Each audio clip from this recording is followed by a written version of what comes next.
정청래 의원이 또 해냈습니다.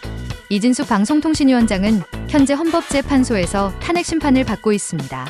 2024년 11월 13일 헌법재판소에서 이진숙 위원장의 탄핵 심판 첫 변론이 열렸습니다. 이 자리에서 헌법재판관들은 국회 법제사법위원장인 정청래 의원에게 방통위 상임위원과 헌법재판관 추천 의무를 다하지 않은 점을 지적하며 국회의 책임을 물었습니다. 국민의힘과 윤 정권의 대변인이 되어버린 헌법재판관. 그러나 이런 억지성 생떼를 쓰는 헌법재판관에게 정청래 의원의 논리로 아주 시원하게 박살을 냈습니다. 영상 함께 보시겠습니다. 방통위원 5명은 법률로 예정되어 있고 의무되어 있는 겁니다. 그렇죠? 그거는 네. 뭐 할 수도 있고 안 할 수도 있고 이런 게 아닙니다. 제가 예를 들어 보겠습니다. 대통령, 윤석열 대통령이 이 방통위원을 2명을 임명을 했습니다. 그 당시에 최민희 위원이 국회 의결을 거쳐서 추천이 되었습니다. 그런데 뭐 여러 가지 이유로 2023년 11월 7일 사퇴를 했습니다. 그렇다면은 사퇴를 했습니다. 그렇다면은 국회는 방통위원 3명을 추천해야 될 법률상 의무가 있지 않습니까? 법률적으로는 추천해야 될 건 맞는 것 같습니다. 그런데 왜 추천 안 하십니까? 저희 알기로는 여야 협의 과정에서 그것이 추천에 대한 합의가 안 되지 않았는가 그렇게 예상을 하고 있습니다. 합의가 안 되면 어떻게 합니까, 지금? 합의가 안 되면 국회는 아무 결정을 안 합니까? 이제까지 안 했습니까?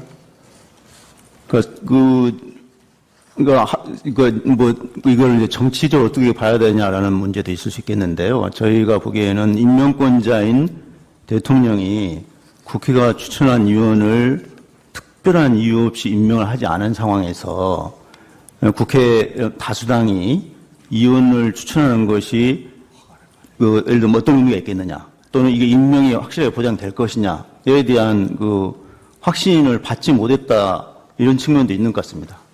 그거는 정치적인 이야기고 법률적 이야기는 다르지 않습니까? 우리는 지금 정치를 이야기하는 게 아니고 법률을 이야기하는 겁니다. 계속 청구인척 이야기는 방통위원은 5명이 구성돼야 되고, 그런데 2명 체제하에서 왜 의결한 걸 했느냐? 그러니까 당신은 법을 위반했으니 파면을 하라는 이거 아니겠습니까? 그럼 제가 묻는 겁니다. 국회는 왜 방통위원을 추천 안 합니까? 이 방통위법을 만들 당시 제가 방송통신융합위원이었고 법안 소위 위원이었습니다. 그 당시의 입법미비라고 볼 수가 있는데요. 국회에서 추천하면 즉시 대통령이 임명한다라는 조항이 없습니다. 그래서 국회에서는 정당한 절차에 의해서 최민희 위원을 추천을 했는데 실제로 대통령이 임명을 하지 않고 국회 입법조사처에서는 적법하다, 위법한 것이 없다, 그런 것은, 그렇게 판결한 것은 즉시 임명해야 된다라는 취지일 텐데, 법제처의 유권 해석을 통해서 저희는 지연시킨다, 그걸 명분으로 이렇게 판단을 했고요. 그리고 최민희 의원이 계속 임명해달라라고 요청했는데 실제로 대통령은 임명하지 않았습니다. 그리고 개인적인 판단에 의해서 본인이 사퇴를 했는데 다시 추천을 한들 대통령이 임명할까? 아마 이런 부분이 고려되지 않았나라고 저는 개인적으로 생각합니다. 예. 지금 저희 질문은 헌법재판소가 민주당에게 질문하는 게 아닙니다. 저는 국회에 질문하는 겁니다. 따라서 국회를 구성하는 교섭단체 중에 일부가 어떤 견해를 가지는가를 묻고 있지 않는 겁니다. 잠깐 제가 한 말씀 더 드려도 되겠습니까? 네. 방금 전에 피청구인 측에서 이런 말을 했습니다. 법사위 조사조차 이루어지지 않았다, 이렇게 얘기합니다. 이게 법률적 주장이 아니라 이제 정치적 주장일 수 있는데요. 예를 들면 저희 법사위에서 검사 탄핵 조사 청문회를 합니다. 그럼 그런 조사 청문회를 왜 하냐? 그냥 탄핵해버리면 되지. 또 이렇게 국민의힘 측에서는 그렇게 주장도 합니다. 그래서 주장과 주장이 법률적인 강제력, 구속력이 있는 것은 아니라고 보고, 그럼에도 불구하고 이런 문제가 있었습니다. 지금 생각해 보니, 정권이 교체가 되면 야당과 여당이 바뀌지 않습니까? 그러면 방통위원 임기를 마치는 그 위원회, 당시 추천될 당시에 여야가 바뀔 수가 있습니다. 그러면 추천권이 어디에 있느냐, 이런 문제를 가지고 논쟁을 한 것으로 제가 기억을 하고 있고, 그러면서 여당일 때 여당이 추천한 사람, 아니다, 소속 정당으로 봐야 된다, 아니면 여당, 야당으로 봐야 된다, 이런 문제가 지속적으로 논쟁이 있었던 것으로 제가 기억이 납니다. 그러면서 이 추천이 차일피일 미뤄지지 않았나, 그런 생각이 좀 들고요. 그런 부분에 속사정이 있었던 것 같습니다. 제가 뭐 방통위 추천 책임자는 아닙니다만, 그럼에도 불구하고 실제로 최민희 방통위원을 국회에 추천했고 국회 입법조사처에서도 문제가 없다. 근데 그걸 법제처에서 시간을 끌지 않았다면, 대통령이 임명했다면 그 후속 인사도 탄력을 받아서 추천되고 임명되지 않았을까, 그런 생각이 듭니다. 그래서 2인 체제가 유지되었던 것이 국회가 추천하지 않아서 그렇다라는 주장도 일면 일리 있는 주장일 수 있으나, 그것보다는 대통령이 임명하지 않은 책임이 훨씬 더 크다라고 저는 생각을 합니다. 저기 지금 저 청구인 쪽에 좀 여쭤보는데요. 이제 저 그림을 보면 방통위가 지금 위원이 3인 있었던 때가 2023년 8월 23일이 마지막이고요. 이제 그 8월 23일부터 해서 계속 1명, 2명입니다. 지금 이제 최민희 의원을 임명하지 않은 이제 그 문제가 2023년에 있었죠. 예, 그래서 2023년에 저 국회 쪽에서 추천해야 되는 3명이 뭐 공석이었던 거는 뭐 그럴 수도 있었다. 일단 국회에서 뭐 일은 했으니까. 그런데 이제 21대 국회 구성이 되고 2024년에 들어서도 계속해서 지금 국회 쪽 3명은 공석이란 말이에요. 좀 그 최민희 의원의 문제가 있었다 하더라도 좀 지나친 거 아닌가. 이제 국회가 국회의 임무를 제대로 했나 하는 그런 좀 의문이 들고요. 이제 그래서 이제 그러면 이 방통위원회가 이제 이 국가기관인데, 그러면 지금 2023년 8월 23일부터 지금까지 방통위원회가 회의체로서 기능하는 그 기능은 하지 말았어야 된다. 하지 말라는 게 국회의 뜻인가요? 제가 좀 말씀드려도 되겠습니까? 네. 최민희 방통위원을 굳이 임명 안 하고 시간을 끌고 결국 사퇴하게 만든 책임은 윤석열 대통령한테 있는 거 아닙니까? 임명하지 않을 이유가 없어요. 근데 임명을 하지 않았습니다. 그러면 당의 문제가 아니라 국회로 책임으로 치환해서 말씀드리면, 국회에서 예를 들어서 추천을 한다고 쳐요. 그러면 윤석열 대통령이 국민의힘이 추천한 인사만 임명하고 민주당이 추천한 인사는 임명하지 않고 이럴 가능성도 배제할 수 없는 거 아닙니까? 그러면 국회에서 내부적으로 그걸 토론할 수도 있는 문제이죠. 그러다가 시간이 흘러갈 수도 있는 문제죠. 직접적인 비유가는 안 되겠지만 헌재 재판관도 그래서 지금 지연되고 있는 것으로 제가 알고 있습니다. 그래서 국회에 책임이 있다라고 말하는 것은 일견 맞을 수 있는데, 실제로 추천하는 프로세스 과정을 본다면 국회에서는 실제로 정당 간의 입장이 있고 그것이 국회 추천으로 외화가 될 텐데 그런 저간의 사정이 있다는 점도 우리 재판관님들께서 좀 고려해 주셨으면 좋겠습니다. 헌법재판소 말씀을 하셨는데 지금 헌법재판소가 지금 10월 17일에 재판관 3명이 퇴임을 하고 오늘이 언제예요? 오늘이 지금 11월 12일이니까 거의 한 달째 지금 그 재판관이 전체가 모여서 바깥으로 내보내는 결정을 못 하고 있단 말이에요. 그러면 이 헌법재판소에 대해서 이렇게 그 재판관을 추천하지 않고 국회에서 3명을 추천하게 되어 있는데 그걸 하지 않는 그것도 지금 국회가 제 기능을 하지 않는 것인데 그게 그 국회의 책임 이외에 다른 누구의 책임이 있나요? 그러니까요. 그런데 네. 그러면 이제 국회의 뜻은 헌법재판소는 일을 하지 말라는 건가요? 제가 말씀드려도 되겠습니까? 예. 헌법재판관 문제는 이런 것 같습니다.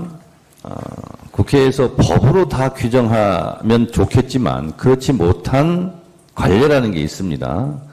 그래서 지금처럼 1당과 2당이 현격하게 차이가 나는 경우는 실제로 다수당이 2명을 추천해야 된다. 3명을 추천해야 된다. 아니다. 비슷하게 추천해야 된다. 이런 논쟁이 있는 겁니다. 그래서 그 논쟁이 있는 국회에서는 나름대로 고충이 있는 것이고요. 그냥 그 과정을 생략하고 국회 책임이다. 맞죠? 국회 책임일 수 있습니다.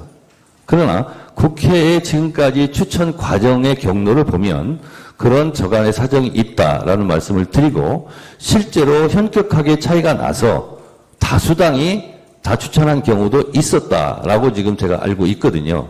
마찬가지로 방통위원 같은 경우도 아까 말씀드린 것이 반복입니다만 여야의 시점이 달라서 추천한 주체가 누구냐 하는 부분으로 국회에서 끊임없이 논쟁할 수 있는 것이고요. 그건 그 이후의 문제인데 계속 제가 주장합니다만 최민희 의원을 윤석열 대통령이 임명했다면 지금 같은 사태가 시작되지는 않았다라고 저는 주장합니다. 그러니까 이제 제가 이제 마지막으로 한 가지만 더 말씀을 드리면,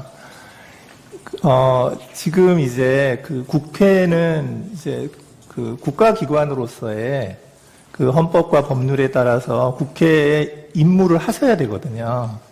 지금 말씀하시는 거는 국회 내부에서의 이제 이렇게 하는 게 옳다, 저렇게 하는 게 옳다 하고 이제 그 내부에서 그 논의를 할 때 하실 수 있는 말씀이지만 지금 소추위원께서는 국회의 대표시거든요.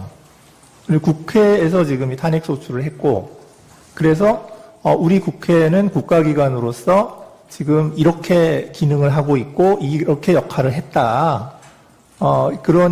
그래서 국회를 대표해서 하시는 말씀을 하셔야 되는 거여서 제가 지금 여쭤보는 게, 그러니까 이제 국회 그 내부에서의 그렇게 막 논쟁하고 그 어떤 이런 것들이 그런 사정이 있다면 그러면 방송통신위원회나 헌법재판소나 이런 국가기관들은 이제 구성을 안 해주면 그냥 구성해줄 때까지 역할을 하지 말고 그냥 기다리는 게 옳냐.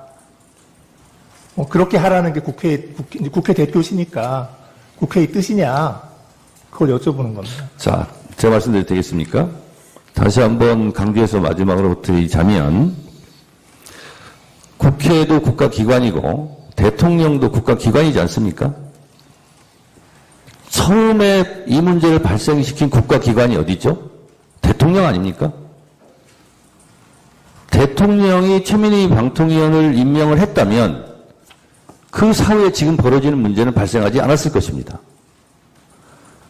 국회가 책임이 없다는 것이 아니라 국회 작동 원리 내부 사정을 제가 참고 삼아 말씀드린 거고 기관의 책임을 따진다면 대통령이라는 국가기관, 최고의 기관이 실제로 임명해야 되는데 임명하지 않아서 발생한 문제다라는 점을 말씀드린 거고 국회가 책임이 없다라는 말씀을 드린 게 아닙니다. 네, 그 말씀드립니다. 잘 알겠습니다. 네. 이인 의결의 위법성을 주장을 하고 계시는데요. 그 위법인 이유가 2명이기 때문인지 아니면 그 2명이 대통령이 임명했기 때문인지 어디에 더 방점이 있습니까? 그 예컨대 만약에 2명이어도 한 명은 이제 대통령이 임명한 인사고 그 다른 한 명은 국회가 추천한 인사라면 그 경우에는 좀 위법성 평가를 달리 해야 됩니까? 제가 모두 발언에서 말씀드렸다시피 방통위법 13조 2항에는 위원회 회의는 제적위원 과반수의 찬성으로 의결한다. 이렇게 되어 있습니다. 그럼 제적위원 5명의 과반수는 3인이죠. 근데 2인으로 결정했단 말이죠. 그럼 이 조항을 위반했다라고 저는 주장을 하는 것입니다. 그리고 지금 방금 말씀하신 부분에 대해서 말씀드리면 법적으로 형식적으로 다 여권 인사 3인으로 추천됐다 하면 야당의 입장으로는 문제 제기를 할 수 있고 서운할 수도 있고 이게 다양성을 보장하는 거냐라는 정치적 주장을 할 수 있었겠으나 3인으로 그것이 여권 인사만으로 구성됐다 하더라도 제적위원 과반수의 찬성으로 의결한다는 조항은 법적으로는 충족한 거죠. 정치적으로 이런저런 주장을 할 수는 있으나 그러나 이것은 정치적 주장을 떠나서 13조 2항 제적위원 5명 과반수 의결로 찬성한다는 조항을 위반했을 뿐만 아니라 또한 이것은 합의제 행정기구라는 취지에 맞지 않게 대통령이 추천한 임명한 2명만이 구성되어 있기 때문에 더더욱 문제가 있다. 이렇게 저희는 주장하는 것입니다. 네, 네, 거기에 대해서 제가 한 말씀 드리겠습니다. 지금 법사위원장께서 제적이 5명이라고 자꾸 얘기하시는데 정원이 5명인 것이고 지금 제적은 2명입니다. 2명이니까 제적 2명 중에 과반수는 2명입니다. 이상입니다. 법제사법위원장도 법에 대한 전문가시니까 그런 의견으로 받아들이면 안 되겠습니까? 자, 한 말씀 더 드려도 되겠습니까? 제가 말씀드렸다시피 이 법을 만들 때 제가 4명 중에 1명이었습니다. 그리고 제가 주도적으로 이 법을 만들었고 저희가 이 법에 제적위원이라 하면 지금 피청구인 측에서 얘기하는 정원과 같은 의미 제적이나 정원이나 5명이다. 그리고 대통령이 2인 추천하고 그 다음에 국회에서 3인 추천하지 않습니까? 그러면 결과적으로 보면 여권 인사가 3인이 되는 겁니다. 그러면 합의제다 할지라도 결국은 안 되면 표결을 할 텐데 그 부분은 법적으로 입법 취지할 때 그런 부분을 법률적으로 저희가 정리하지는 않았지만 그 부분은 나름대로 추상적으로나마 인정했던 것 같고 제 기억으로는 그러하기 때문에 그건 제가 주장을 했던 겁니다. 법에 명시되어 있지 않지만 그러하기 때문에 부위원장은 야당 인사가 하는 게 좋겠다. 그래서 그때부터 그것이 법에 명시되어 있지 않지만 관례로 이어져 왔다. 이렇게 저는 생각합니다. 네, 알겠습니다. 이재명 대표 공직선거법 위반 1심 선고도 그렇고 아주 사법부가 기를 쓰고 날뜁니다. 하루빨리 윤석열 정부를 끌어내려 이 나라가 다시 본연의 모습을 찾기를 소망해봅니다. 앞으로도 민주주의로 가는 바른 정치 이야기로 여러분과 함께 하겠습니다. 구독과 좋아요 부탁드립니다. 감사합니다.